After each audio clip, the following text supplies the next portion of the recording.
Hey folks, trash truck's finally gone. Anyway, I am showing the highway bar system that I use on my Can-Am Spyder RSS. It's a 2012 model. To give a brief history, I originally ordered the kit that comes from RIVCO, the CA0004 or whatever it is kit. I have one of these strange tweener years because there's an object on the frame that was getting in the way of its installation. So I had to return it.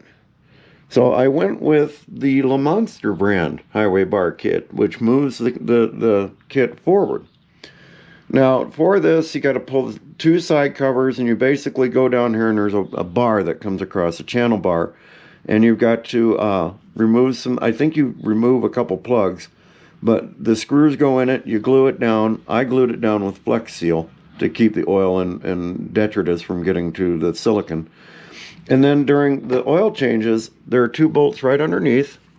I just go and drop these two bolts, 1 and 2, falls right to the ground, gives me access to the oil change items, so on and so forth.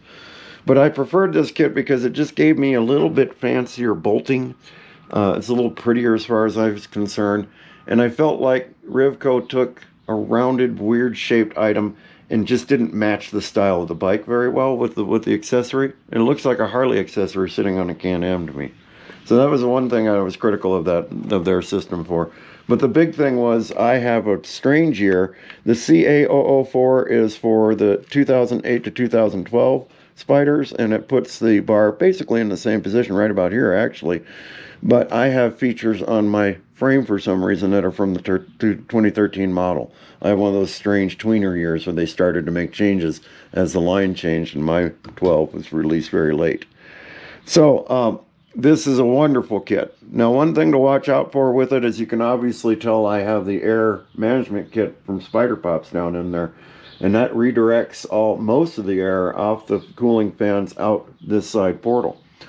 The problem with that is if you're riding in extreme heat in the summer and you use the highway peg, you have to be very mindful of the heat coming out, and only put your foot out there when you're going at full speed, and put your foot out on the last 1 or 2 rungs. I might find a way to extend this out a couple inches just for the highway because it's 6 protected. I got to think about it. But the big thing is on 90-degree days with that hot air blowing, when you're in traffic in the city, it can roast your hot dog foot. I lost like 2 sizes on this foot because of it, and I need to order shoes that are in 2 different sizes now. I'm joking. It got fat again. I made sure of that.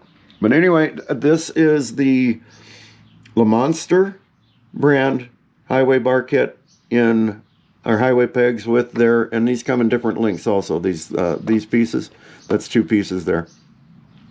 And you can move them forward or backward and adjust them for your leg length. And mine are just in that particular sweet spot where the hot air comes out. Now, I will tell you that my pegs I kept from RIVCO. I ordered these with the RIVCO kit because they're a little bit more affordable than the Kuriakin brand, and they're just as good. They use the same rubber ISO mounting technology and the same screw to hold them in place. And they actually make a half mini board that I'm going to put out here this year. It'll give me more room to place this foot in those heat situations and manage it a little better. That's all I got for today. This is a fairly affordable kit. I think it was around $179, but it does a lot for comfort. It gives you that alternate third position when you're riding, and it allows your butt to stretch out. And combined with my ultimate seat, I'm quite comfortable for very long periods on this trike now. I don't have any of the issues that the stock seat did. We'll talk to you later. Have a great afternoon. Peace.